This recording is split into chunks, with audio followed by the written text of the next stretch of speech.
All right, welcome everybody. Glad everybody's able to make it out today, despite the bad weather. My name is Clint Tankersley. I'm the president of the J. Reuben Clark Law Society. Robert over here is the president-elect, so he'll be president next year, 2013-2014 year. I just want to tell you a little bit about J. Reuben Clark Law Society, who we are, and then I'll introduce our speaker. So our mission statement is that we affirm the strength brought to the law by a lawyer's personal religious conviction. And we're open to all law students of all faiths who support that mission statement. And I'll introduce our speaker, who is Mr. Charles Kuck. He is the managing partner of Kuck Immigration Partners, LLC. He oversees its nationwide immigration practice. They have offices here in Atlanta, and one in Charlotte, and one in Salt Lake City. Is that correct? Okay. His practice covers a wide range of immigration issues, from representing large multinational corporations to also representing families, individual immigrants, and asylum seekers. And that's something that I really love about them, because a lot of big firms typically, only represent big paying clients. But Mr. Kuck, I think he really cares about people and about immigrants, and so they still represent people that are just individuals, families, and that sort of thing. He's received numerous accolades for his practice throughout the years, and I won't mention all of them. I'll just point out one. For over 10 years in a row now, he's been named by Atlanta Magazine as a Georgia super lawyer in the field of immigration. He's also involved in numerous different legal organizations, one of which happens to be the J. Reuben Clark Law Society. He is a former member of the International Board of the J. Reuben Clark Law Society. He's also a regular Twitter user and blogger. If you want to follow him on Twitter, he's at @ckuck, and that's C-K-U-C-K, spelled a little different.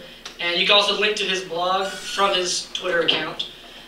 And he's here today to talk to us on the topic of immigration reform. And without further ado, I'll turn the time over to him. Thank you. All right, good to be here, by the way. I love talking about immigration, my favorite topic. It's why I get invited out a little bit to talk. And I also teach immigration law at the University of Georgia Law School. How many of you really wanted to go to UGA? No, just kidding. I'm sorry, I had to say that. They pay me at UGA to say stuff like that whenever I speak somewhere else. But I've been teaching up there for 14 years, love teaching immigration law class. Immigration, how many of you have heard of the topic of immigration law since you've been in law school? Read about it in the news at all, on your Facebook feed, anywhere? It's kind of a big issue. Here in Georgia, we had a big fight about it a couple years ago. Another little fight just a couple weeks ago here in the state legislature. And of course, the Gang of Eight is talking about it in Congress, about how they're going to fix immigration. How many of you have taken immigration law from here at GSU? Anybody yet? Great professors here, Caroline Antonini and Myron Kramer, terrific professors and great immigration lawyers. But Clint asked me to talk a bit about what's going on nationally on immigration. Now, immigration, I've been in immigration law since I got to law school, although it wasn't why I went to law school. In fact, when I was in law school, I didn't take immigration law.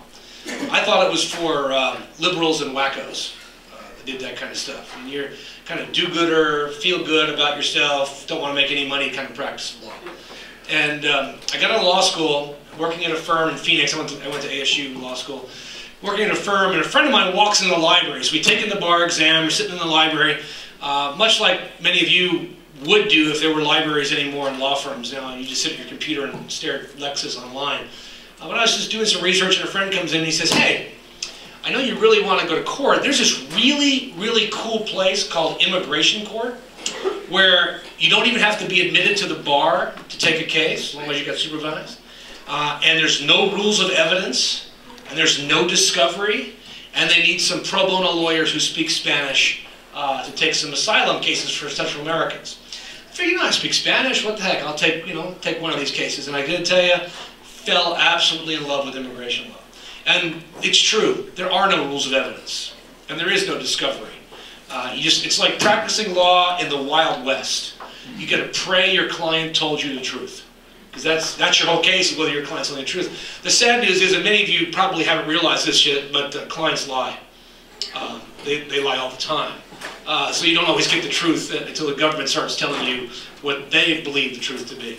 But immigration, I fell in love with it, and over a period of about 2 more years, I took some more pro bono cases, and pretty soon, I had immigration law practice.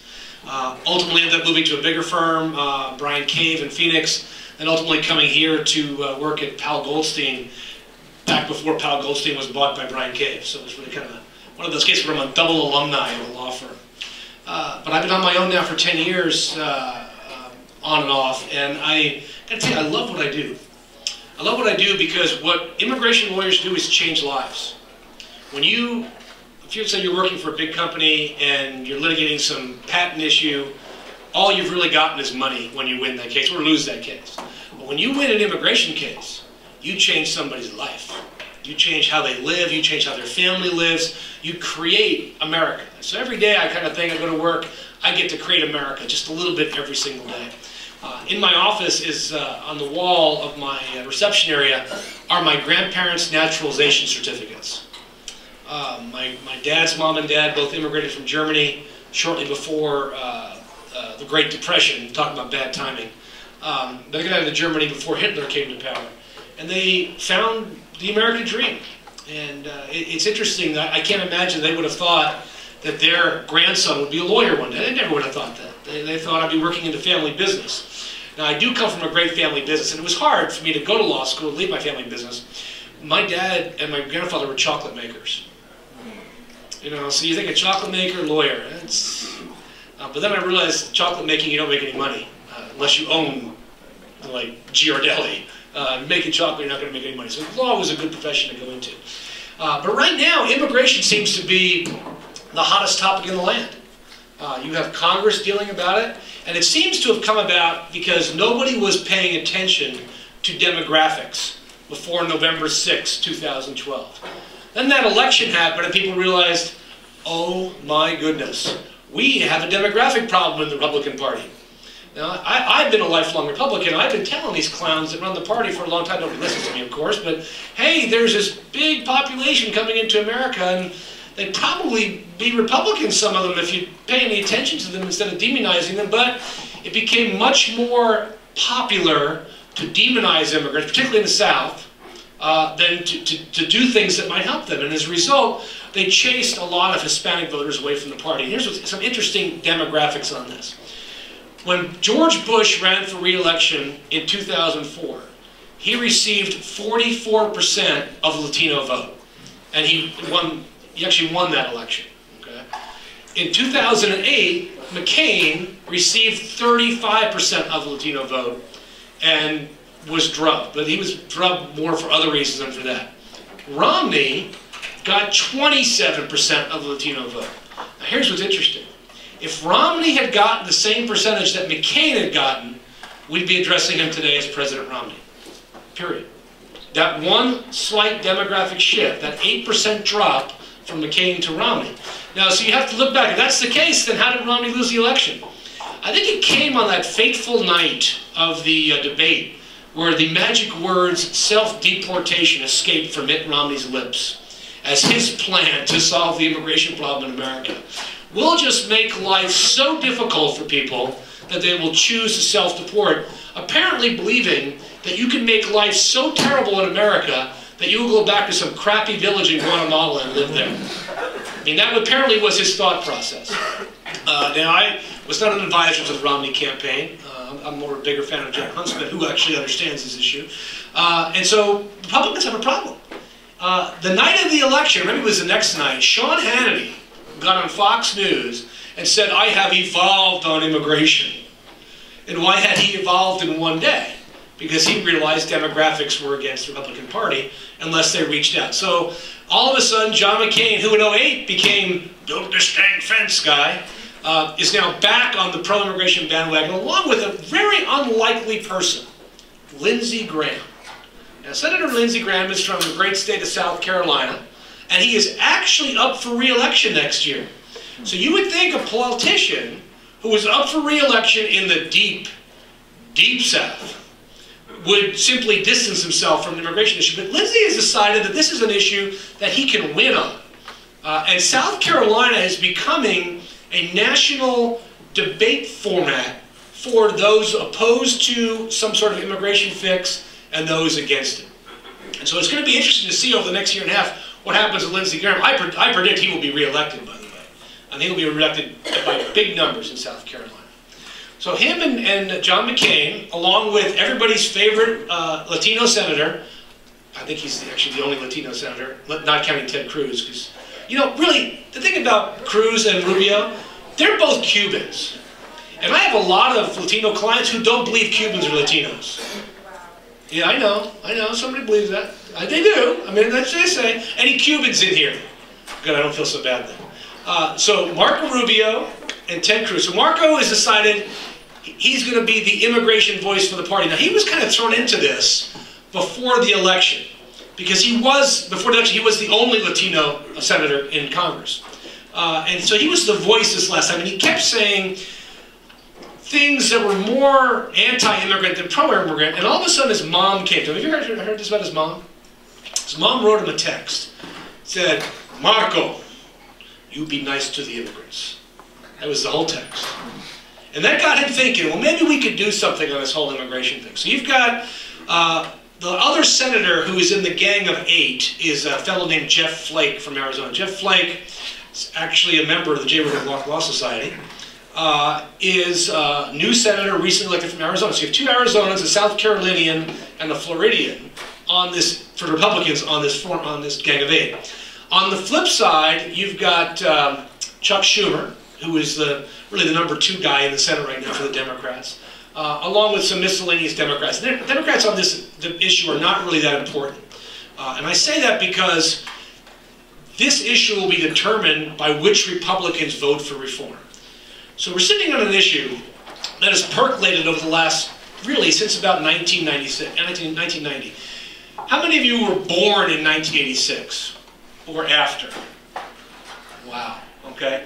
That's the last time we had a real immigration reform bill. So your whole life, this issue has been percolated up. And you always hear from a lot of Republicans especially, we tried amnesty and it didn't work. Well, that's true. In a way. Amnesty did work for those who got amnesty. But what it didn't work was for the future. And one of the problems we've been dealing with ever since 1986 was the results of a poorly done, a poorly understood, and a poorly written law that basically was designed to give amnesty to those undocumented immigrants then living in the U.S. Now, leading up, many people don't know the history of that amnesty. In 1980, the amnesty didn't occur out of the blue in 86. It started really in the 70s. And in 1979 and early 80, as part of the presidential election process, where Ronald Reagan's key opponent was George H.W. Bush, George Bush, you know, his dad. And they had a debate, and this is actually on YouTube. You go to YouTube today and Google Reagan-Bush immigration debate. And they were debating in front of the Daughters of the American Revolution. It's really a great debate. And that got about, I'd say, May 1980, before the primaries were over. And Reagan and Bush are trying to out-amnesty each other. I mean, if that debate had occurred in 2010, they both would have been kicked out of the Republican Party. Both of them. But it's a great debate if you ever, it's really short. The immigration part's very, very short, like 7 or 8 minutes, but it really is a great debate. So the whole issue of amnesty was percolating. And when it finally came to fruition, amnesty did two things. One, it gave basically immediate legal immigration status to about 2.5 million people. At the time, there were about 3 million people in the country without papers, undocumented. It also, the second thing it did is it made every employer in America into an immigration agent. And anybody here who's actually had a job before school or during school has filled out an immigration paper. You all filled out an I-9, where you had to show that you were authorized to work in the U.S. and prove that you were a real human being. So your identity and your work authorization. And that's all part of amnesty. But what amnesty left out, and the belief was, of course, well, now that we've dealt with illegal immigration, we'll never have to deal with it again. There's never going to be an immigration problem because we gave amnesty to these folks. What they didn't realize is that our immigration laws were written so poorly that we couldn't supply the need for labor that we had in the United States. That was error one. Error two was we only gave amnesty to basically to the men. You had to be a worker. You had to be physically in the United States. And if you go back and look at how immigration worked back then, guys would come into the U.S. for 6, 8, 10, 11 months, work, and then go back home. The border was pretty porous. And you would just go back and forth. So your family stayed home in Mexico or El Salvador or Guatemala or Honduras while you came to the U.S. and worked. And that had been the pathway for people for a generation, for 30 years, ever since a massive deportation operation in 1963. People have been coming back and forth for 25 years. So all of a sudden, now they have green cards. But their spouses and kids didn't. They were all down in Mexico. So the idea was you will use the regular process, the regular green card process, to bring up your spouse and kids. But what a lot of congressmen don't realize when they were voting on this is how the immigration system worked. In any given year, we allow legal immigrants into the country in a total of about, let me get a little, until I'm limping, right? We let in last year 1,080,000 people into the United States in 2012. Million people. Now that's out of a population of 300 million and change. So it's in percentage-wise, it's actually a pretty small number, one of the smallest numbers since about 1967. Of that number, about 500,000 are spouses of U.S. citizens, or parents of U.S. citizens, or minor children of U.S. citizens. So really the fastest way to get a green card, to get permanent residence in the United States, is of course marriage. And we don't have any limit on that number. So if every citizen in the U.S. divorced, they all want to marry a foreign national, 300 million people could come into America next year, if that was going to happen. But generally, the 500,000 number runs pretty consistently year to year. Now, the rest of that number is broken down into 450,000 or so for family, and about 120,000 for work. And the numbers fluctuate because immigration doesn't issue every visa every year. So of the 450,000, we have a problem. If we had 2 million or 2.5 million men who got green cards, and we needed green cards, let's say most of them were married and had, I don't know, 5 kids, which was pretty typical back in the day, you needed to immigrate about 10 million people through that funnel of 450,000. But that funnel actually gets smaller because we don't allow any country in the world to immigrate more than 26,000 people a year. Now, if you consider that of the 2.5 million, 2 million were Mexican, how are you going to get, let's say, 8 million family members through a funnel of 26,000 people a year? You've got a little bit of a problem. And as a result, if I'm a U.S. citizen today, but I'm Mexican originally, and I want to apply for my brother, the current wait time is 47 years. So when you hear people talk about the line, why don't these people just get in the line like everybody else, come legally? I don't know, is 47 years a line? Or is that really a lifetime? And that's not even the biggest number. Because we have a bigger problem. These work green cards, first of all, there's only 120,000 of them. Do you think we have employers in America willing to hire more than 120,000 people a year? Oh, clearly. Clearly we do. So much so that if you are an Indian national with a bachelor's degree, your current wait time for a green card is 82 years. 82 years. Because we have another problem. Not only are you limited to 26,000, in every category there's a limit. So we are only going to allow in any given year, maybe 8,000 Mexican spouses of permanent residents. So you see these numbers are just really stifling. So when they wrote this immigration law in 1986, they didn't look to the future. And that's the big change today. As they're talking about what the immigration plan should be, they're finally realizing we have to use immigration as a mechanism to make America stronger going into the future. To really use immigration as a 21st century tool to compete internationally. Because we no longer compete Georgia against California. Georgia now competes against Britain, or Germany, or Canada, or Korea. And we need the best talent in our companies here. Microsoft, for example, went to Congress in 2005 and said, look, we need more green cards for our people, and if you don't give us more green cards, we're going to have to shift jobs abroad. Congress said, they weren't in a giving mood, we're not going to increase green card numbers for workers. So what did Microsoft do? They opened a facility in Canada where they now employ 8,000 people. All of those jobs could have been in the United States. They all could have been U.S. taxpayer jobs. But our immigration policies made it impossible for them to do that here.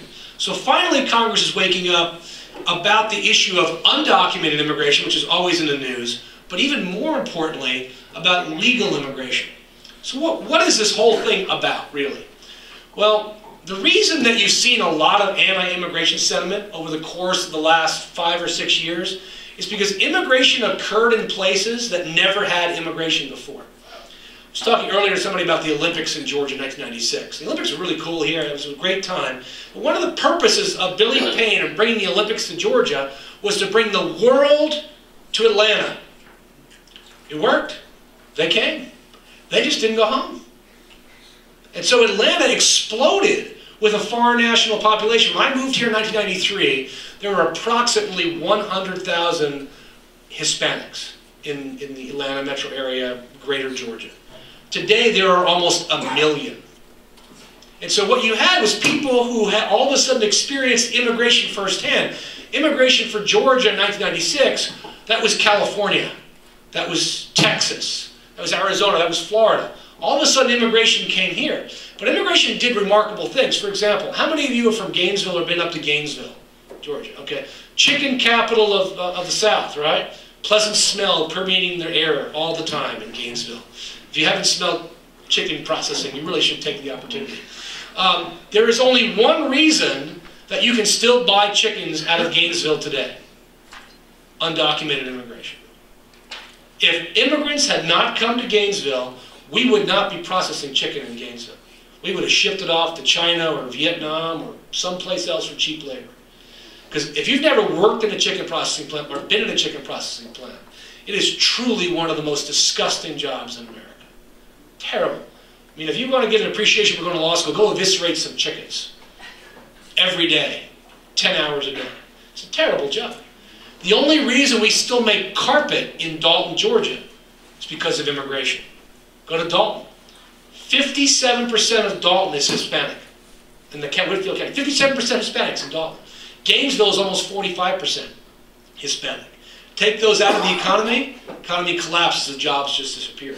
So immigration became a first-hand event, but at the same time, you had a whole bunch of pretty much formerly white Gainesvillians.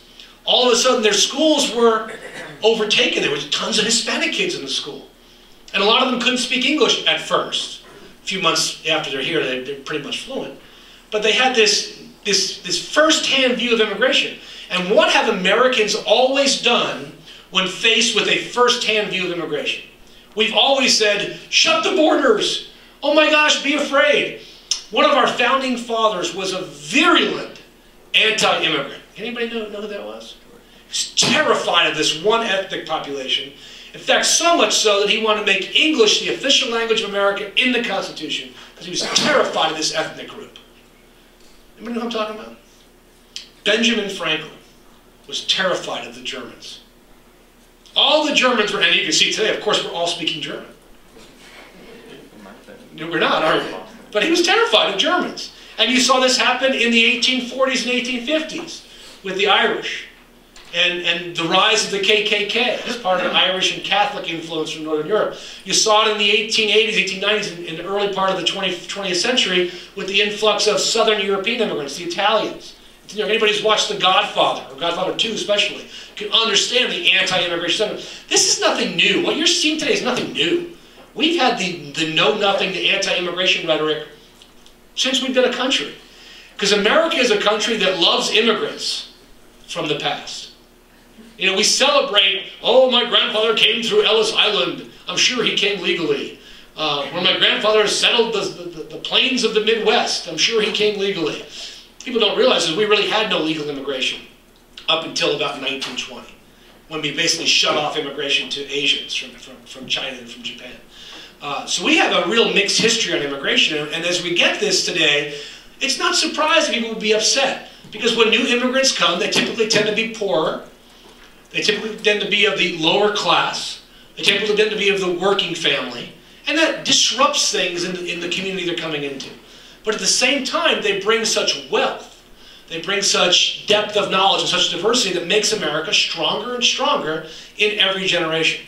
But now we have a bigger competitor. Now we're looking at countries like China as our main competitor. And when I was a kid, China was closed. I mean, you didn't even think about China. It was like a big red blanket over the top of the country. Nothing happened in China. It was gone. I remember when Nixon went to China. Nixon's going to China. What's he going to China for? You know, Nixon goes to China. Well, what's going to happen there? And now we look 35, 40 years later, and China is a world superpower next to us. And we compete with them on a day-to-day basis for the brains of their country. You know, America has the best education system in the world, period, still today. And we attract every year 700,000 foreign students to the United States. The question becomes, should we send them home or should we keep them here? I had a young woman come to see me last week. She's a postdoctoral fellow at Georgia Tech. Her area of specialty is nano-nuclear technology. Okay? You can imagine what that is, right? It's making nuclear activity at the molecular level. Really remarkable stuff. You know where she's from? She's having trouble getting a green card. You know where she's from? She's from Iran. Think she should go home? No, I'm thinking not. I'm thinking we should find a way to keep this young woman here, right? So we have a chance to use immigration to our economic benefit. And when we look at immigration, there's really 5 areas that Congress is going to focus on as part of this immigration reform. Whether it's the Gang of 8, you know, it's really interesting they would pick that name, or the press would label it the Gang of 8. First, I thought of the Gang of 5 from China. Which, you know, you guys don't know anything about that, but that was who was running China when I was a kid. The Gang of 5. The Gang of 8. Then I thought, when you translate it into Spanish, that's La Mara de Ocho. They like a competitor of the MS-13. I couldn't quite figure out where they were going. And in the House, you have the Group of 6. And there are 3 Republicans and 3 Democrats who yesterday floated some of their legislative language in the House. And it was pretty good legislative language. So we have this competition going on between the House and the Senate, who's going to put forward the right language. But then we also have a competition among the groups that are lobbying Congress.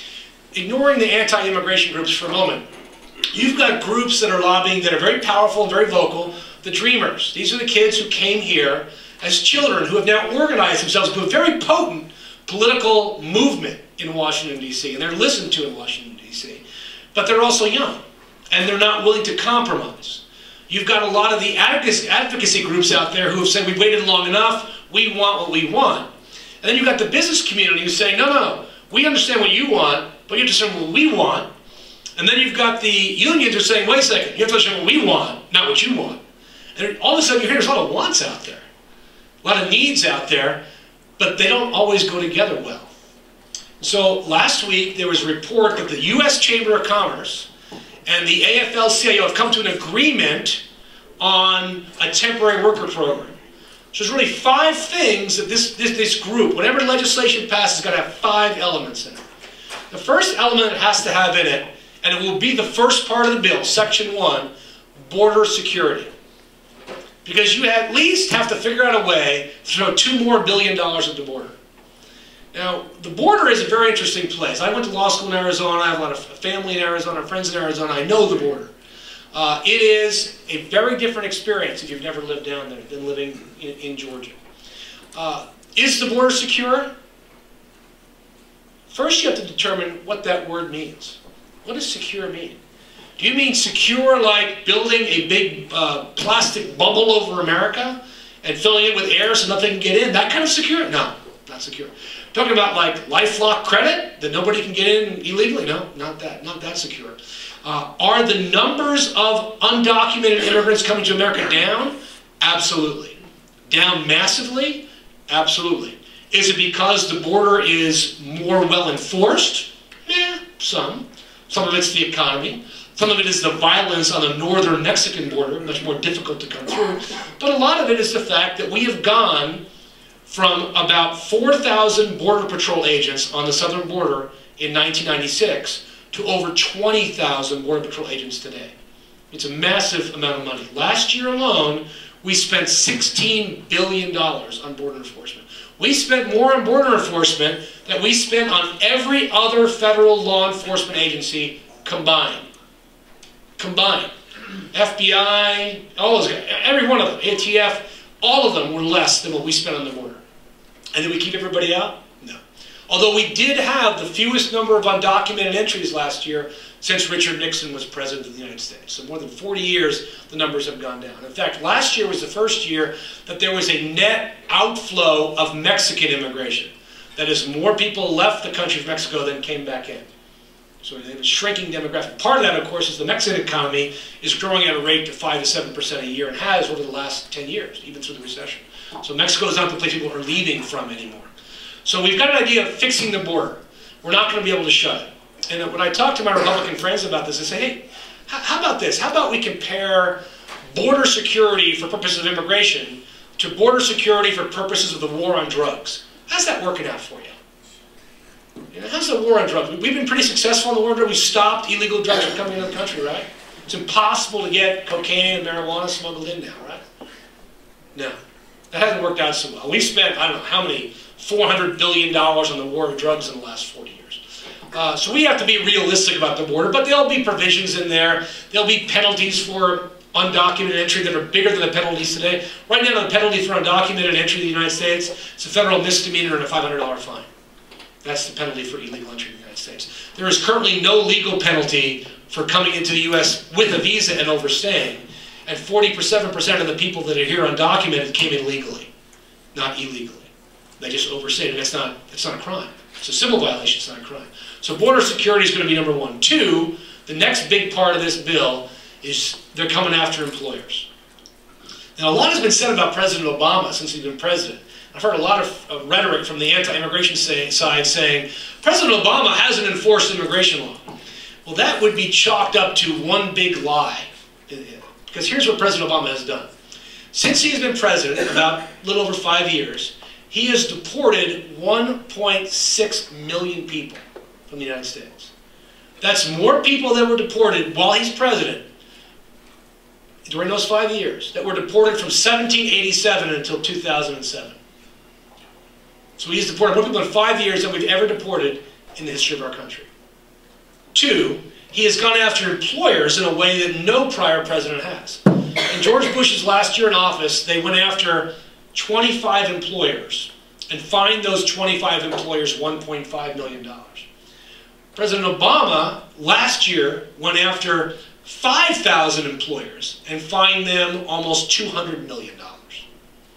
So I mean, there's this real effort. So in the immigration reform bill, you got the border, and you're going to have stronger penalties against employers for hiring undocumented labor and for not doing their paperwork right, and probably requiring them to use some sort of federal database to verify your employment eligibility.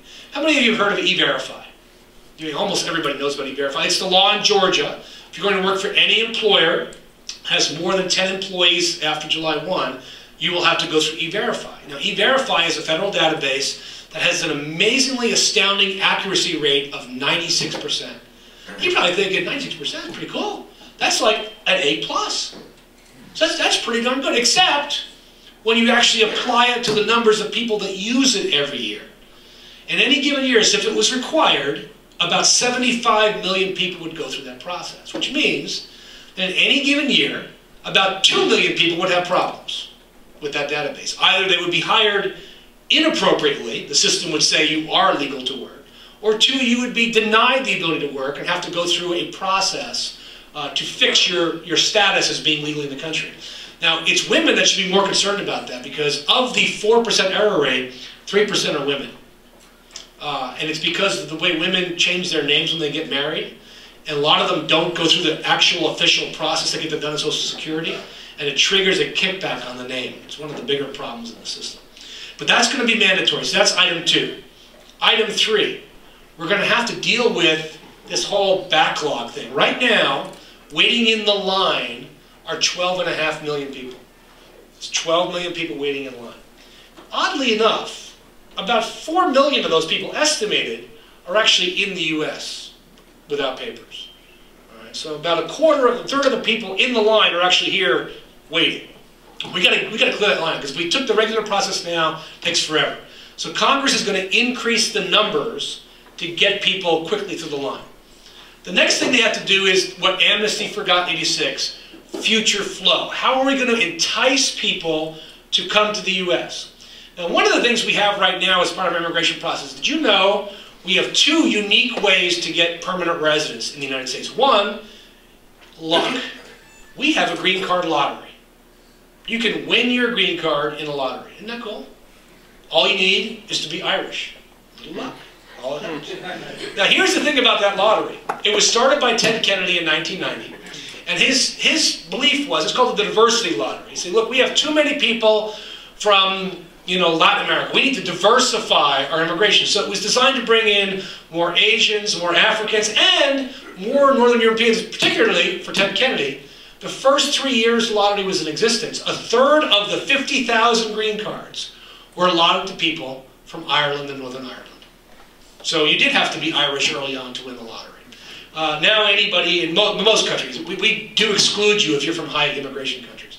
So that's one. Two, you can buy a green card. Yeah? Well, if you can buy a green card, why doesn't everybody do it? It can't be that expensive, right? In fact, they're on sale right now. All you need is $500,000. $500,000, you got yourself a green card. Sweet, huh? Great system. Do you know who's using most of these green cards right now? Well, guess. China.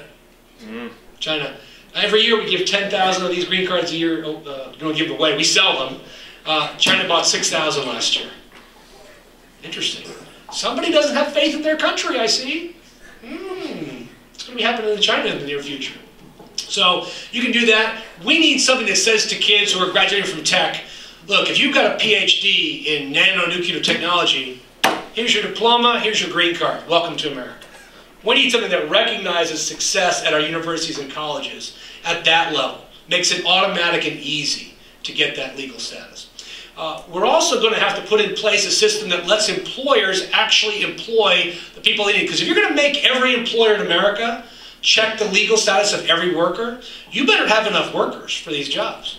How else are we going to keep people working in Gainesville? Now, one of the lessons that we learned from Amnesty, a lot of these people that got Amnesty in '86 were working in agriculture. Agriculture is tough work. And once they had a green card, do you think they kept working in agriculture? No. They got a better job in manufacturing or in the service industry or in housing or construction. It's easier work than working in agriculture. So if we give everybody, do you think the same thing will happen today?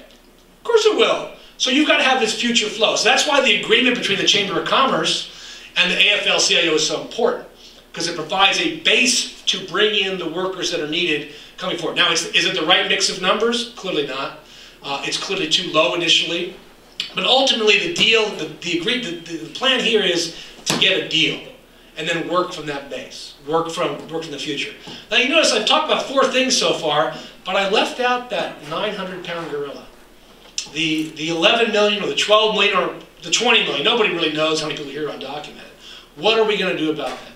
Well, it's quite clear, you hear this fight going on about a pathway to citizenship. Now, if you're a layperson and not an immigration lawyer, what that means to most people is, you're going to give these people citizenship tomorrow? I oppose that, as most people normally would. I'm not going to give citizenship away. So the terminology these folks have been using is causing a problem for acceptance of what most people generally agree to. Polls that we've done in the private sector say that about 67% of Republicans and about 75% of Democrats agree that there should be some sort of pathway to legality. The idea is to make legal status the norm and illegality the abnormal. To do that, you have to give people one incentive to come forward, and then a goal that they can work towards to obtain ultimate legal status in the United States. So the plan's probably going to look something like this. We're going to have an open registration period for a couple of years. You've got to come forward, and you've got to give us your name, your photo, and your ID, and your fingerprints. Maybe we'll take DNA too. Who knows? 2, you're going to pay us a fine. $500, $1,000 a person, something like that. 3, you're going to pay us a filing fee, and in return for these 3 things, we're going to give you a temporary work permit and a temporary travel document. So we're going to make you legal. We're going to restore legality to you. And at that point, these people are going to get driver's licenses and be involved in society in a normal way like the rest of us are. But it's not permanent status. And what we're going to say is it's going to be good for 2 years. You got to come back 2 years later, pay another fine. Pay us some more filing fees and show us your tax returns for the last couple of years. And we're probably going to do that, what it looks like, for about 10 years. Going to make you go through this 10-year process. Every year coming in, paying us a little bit of money, paying your taxes. And at the end of that 10 years, in return for all that, plus you having learned English at least to a basic level, learned a little bit about civics, at least to a basic level, we're going to give you permanent residence in the United States. We're going to let you be legal here. Not citizenship. Now, ultimately, if you want to apply for citizenship, that's voluntary. And at any given year, at any given time, about 53% of permanent residents who are eligible are actually U.S. citizens. So not everybody becomes a U.S. citizen. So it becomes a pathway to legality. That's probably the parameters of what you're going to see on an immigration reform bill that's going to happen this summer. This is going to happen while you're in school. And there's going to be a huge need for lawyers to help with this, because this process is not going to be simple. One of the problems with our immigration system is actually our immigration system. The folks over at USCIS, anybody on an internship at USCIS or ICE or anybody applying for that this year? Nobody, really. By the way, it's a great job out of law school, becoming an ICE attorney, and they're hiring 200 lawyers this year, new lawyers. Probably hiring 200 next year as well. So it's really a great job for a couple of years. Just don't sell your soul to the dark side, stay there permanently. But the USCIS is so poorly run that we still file on paper. Everything we do with immigration is on paper and regular mail. And they're not in the place, if Congress passes reform, they cannot get to electronic filing by the time people will be applying in the fall or the winter. It's just not going to happen. And so you've got a really interesting situation where the need is there to solve the immigration problem, but the systems are not quite in place to make it happen. Now recently we had a little dry run for a legalization program involving students, what we call the Dreamers, the DACA kids, Deferred Action for Childhood Arrival. President Obama issued an executive order and said, look, if you came here before you were before you were 16, and you're under 31 when I make this announcement, we're going to give you, we're going to allow you to legally stay in the U.S. We're going to give you lawful presence, we're going to give you a work permit, and if you want it, we're going to give you a travel document. So you can be here and pursue your education until we resolve the greater issues.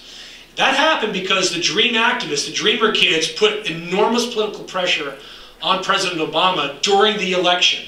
They actually shut down his campaign headquarters in Atlanta here for 3 consecutive days right before this happened. So they're responsible for making that happen.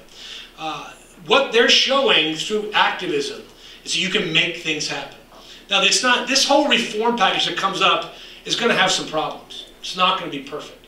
But if we address those 5 things, which I think we will, we're going to have a workable system that will guide us for the next 25, 30 years, making and keeping America strong. Because if we can keep attracting the best and the brightest in the United States, our future is secure. We don't want to become a country like the UK has become. The UK in the last 3 years has shut down immigration, basically. Made it almost impossible to go there.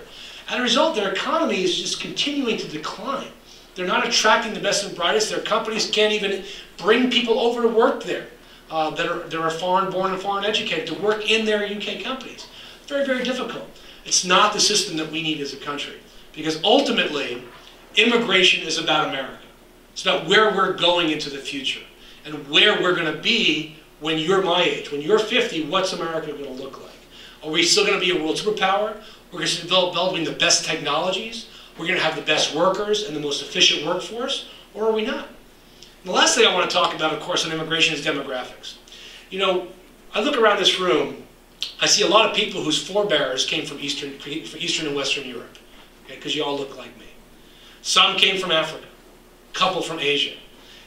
America's going to look different in 25 years. For one reason, all of you kids that are Anglo-Caucasian, you're not having enough kids. You guys know that, right? In fact, without immigration, America would be smaller today than it was 15 years ago if we hadn't had immigration, because we're not birthing enough babies. We're below replacement rate among the Anglo population in America. Immigration brings that population up, and you cannot have a growing economy without a growing population. You just can't do it. The numbers just don't let you do it. No matter how efficient you get, you can't keep growing your economy without more bodies. So you need to increase the population wisely. So we're going to see a very different looking population, a more Asian American, a more Latino America, more African America going forward into the next century. And that's good for America. That makes us stronger. Because what we have to worry about more than anything else is when people don't want to come here anymore. You know, other than Dennis Rodman, nobody's banging the door to get into North Korea. Nobody's banging the door to get in there. Because the place is terrible. You know, people are still literally dying to come to America. Literally dying in the desert to come to America. That's a good thing for us. We want to be, as Ronald Reagan said, that shining city on the hill. Because that's what keeps us at the forefront of the world in human rights, in technology, and leadership. You know, I love America. I mean, I'm a big American guy. I've got big flags in my office and statues of liberty because I believe in the American dream. I'm an embodiment of what the American dream is. And every day I work with people who are the new American dream. I have seen people have remarkable failures followed by remarkable successes in this country. And one of the reasons I practice immigration law is because I get to witness that firsthand. And I encourage any of you who are interested in the field, look into it, take the class. At least when you graduate, take a pro bono case and see how that magic works in your life. It's a very cool experience. Thank you guys for coming today. I'll take any questions you have. Yes? I have a question. I spent some time in British Columbia, and I don't really understand the Canadian immigration system. Neither do Canadians. You're okay. I was just blown away because there's no white people. Like, white people live in the basements of Eastern Indian people, and they just seem to be like... Canada has a very interesting immigration system. Theirs is based on, they have two things. One, they do sell green cards in Canada. They call it landed immigrant status. But they also have a point system. So that if you get a certain number of points, you speak English, you have a certain level of education, a certain level of money in the bank, basically Canada will give you landed immigrant status. The reason is simple. I don't know if you ever looked at Canada on a map. It's a big freaking country. They have 30 million people that live there. I mean, they have a gross underpopulation problem. One, two, British Columbia, the Vancouver area, has become a hub of international trade between there and China and East Asia. And as a result, a lot of East Asians have come in and bought condos and property and really populate much of Vancouver and British Columbia. That's why you see that there. You'll see the same thing if you go to Ontario and Toronto. Toronto is populated by a lot of folks from East Asia and from Africa. Not as many Asians are in Toronto. And in between those two big hubs of immigration is white Canada. I mean, really, it's just like, it's the plains, the Great Plains of Canada. Calgary and Halifax, and that's just all just non-immigrant area, because it's mostly farms for the most part. America will look a little bit like Canada going into the future, which would be good for the country. I mean, it'll be good for a country. Yes?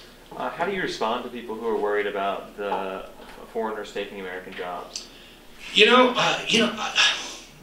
Which American jobs exactly are we talking about? That's my first question to people. I say, which jobs are you concerned about? They're not taking my job. They're certainly not smart enough not to be a lawyer. Are you talking about the chicken processing jobs? Are you talking about the carpet making jobs where you have to dip your hands in chemicals all day long? Those jobs? The blackberry picking jobs? When Georgia passed HB 87 a couple of years ago, they timed it perfect at the legislature. They timed it right before harvest season. And Georgia lost $500 million in crops rotting in the field. People were afraid to come to Georgia. Now, so what did the governor do? The governor had a brilliant idea. We're going to get prisoners to go pick those tomatoes. Yeah, how do you think that worked out? Not so well. Not so well. I went down to do a seminar in Moultrie in November, and I passed miles and miles of fields, and all you could see were little red dots. It was like little red dots everywhere, tomato fields. All the tomatoes rotting in the field, all the plants were dead by that point, because they just couldn't get picked. There was simply no workers, and that's what we don't really realize. Do we have an unemployment issue in America? Sure we do. Now here's our unemployment issue. If you have an advanced degree, your unemployment rate is 2%. If you have a bachelor's degree, your unemployment rate is about 4.3%. If you have a high school diploma, your unemployment rate is about 5.5%. If you don't have a high school diploma, your unemployment rate is about 15%. So we have an unemployment problem among the least educated among our population.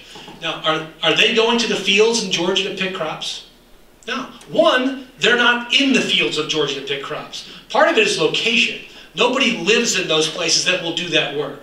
Two, we have a government that will pay you more not to work than to pick those crops in the field. That's how much you get on unemployment insurance or welfare. So much so you don't have to get paid to pick those crops. Because the other problem we have on jobs is, well, you should just pay people more. Well, how much would it take for you to get paid to work as a chicken eviscerator? What is your level of pay for that?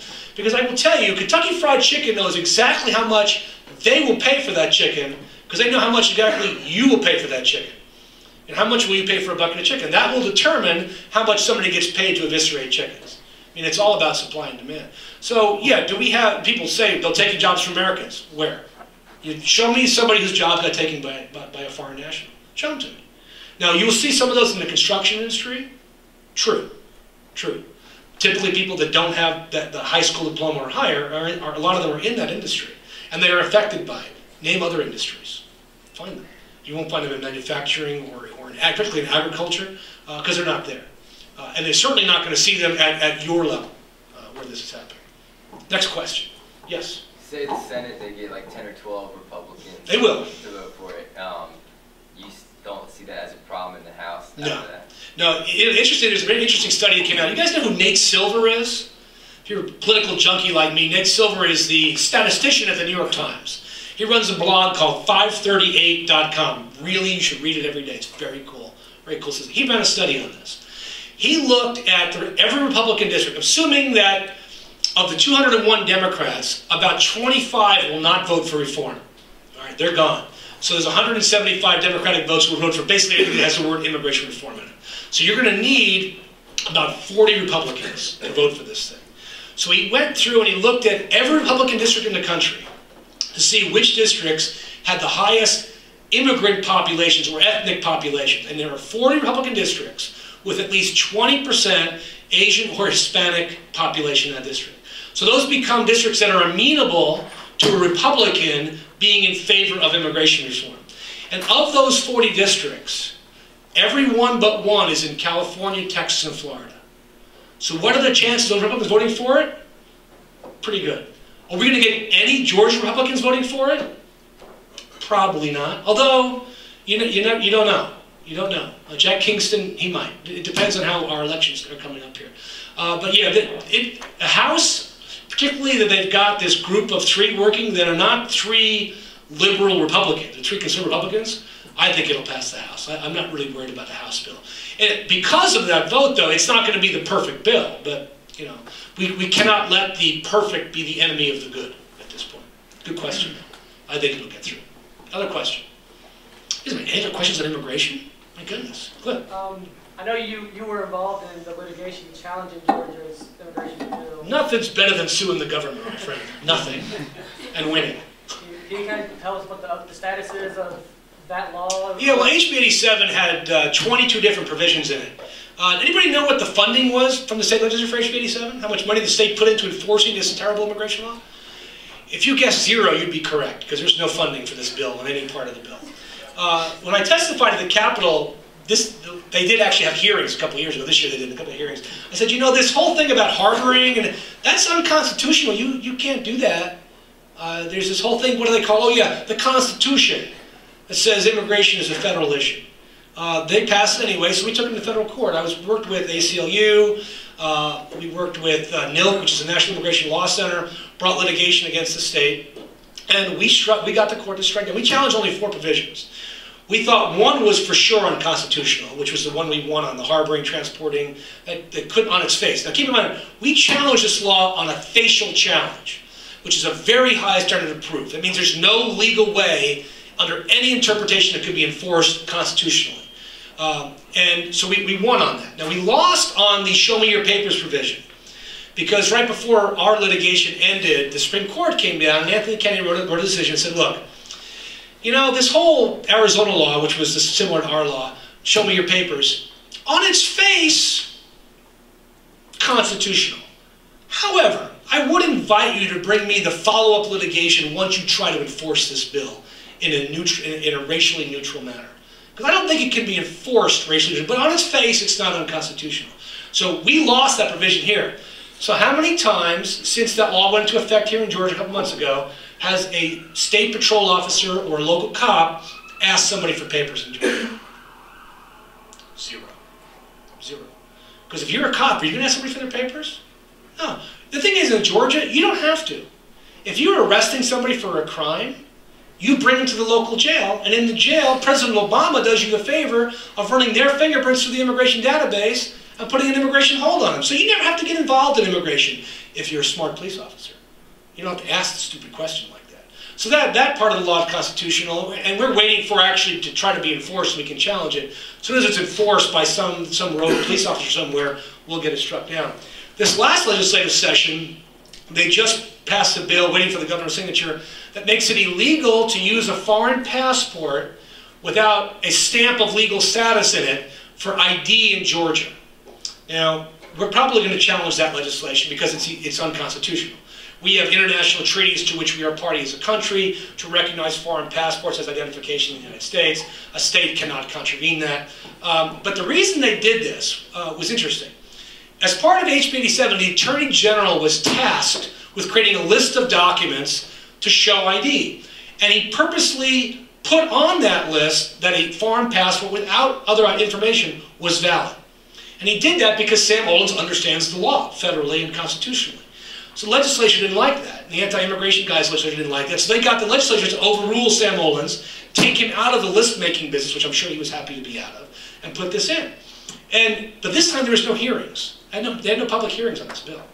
So they just ended up passing it. So all we were left with was yelling and shouting from the rafters. It's unconstitutional. But they did something interesting this time. Under HB 87, they had a severability clause. So that if one clause was determined unconstitutional, the rest would stand. There's no severability clause in SB 160, which was stupid. But, you know, that'll be fine when we go after it. So it's interesting that the Georgia legislature still chose to go after immigration after the last election debacle. It shows you that some people haven't learned their lesson yet. But they will learn it in 2014 again. Yes? As an attorney, does it cause you any concern or hesitation if the president, by, in essence, executive fiat, changes immigration law or chooses not to enforce immigration law, and specifically as the DREAM Act kids, which was not part of immigration law, it was done by, in essence, executive order? And if it doesn't cause any concern, then why go through the process of trying to do an immigration reform bill? Why not just do it by executive order in totality? That's a great question, and a lot of people ask that question. The reality is the Deferred Action Program was not created by President Obama. The Deferred Action Program has actually been in federal law for more than 50 years. And it has been used sporadically in immigration law for different purposes over that period of time, including previously by George Bush in a limited occasion back in 2002. So basically what President Obama did is he took a pretty obscure provision in immigration law, said we're going to actively use this to make a political point. Was it the right thing to do? It was clearly politically motivated. There's no doubt it's politically motivated. Is it illegal? Absolutely not. It's absolutely legal. Can I follow up then? Why not just use that obscure provision and defer actions unilaterally across the board? And you know, there's a lot of activists on the liberal side who have said we should do exactly that. One, I don't think USCIS could handle it because there'd be really no funding for it if that happened that way. Two, it doesn't solve the problem. And that's why a lot of DACA kids have not applied. It's estimated that 1.5 million kids were eligible for DACA, and yet only 480,000 have applied.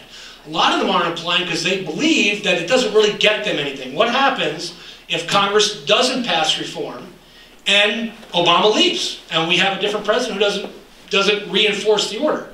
What happens to me then? So there's a lot of kids who haven't. So it's really a great question. Why doesn't he do it? Because it doesn't solve the problem. And it would have been better if he did nothing. From a perspective of some people, yes, because it would have kept the pressure up on Congress. But it's a direct result, as I said earlier, of the Dreamer kids really putting an enormous amount of political pressure on President Obama.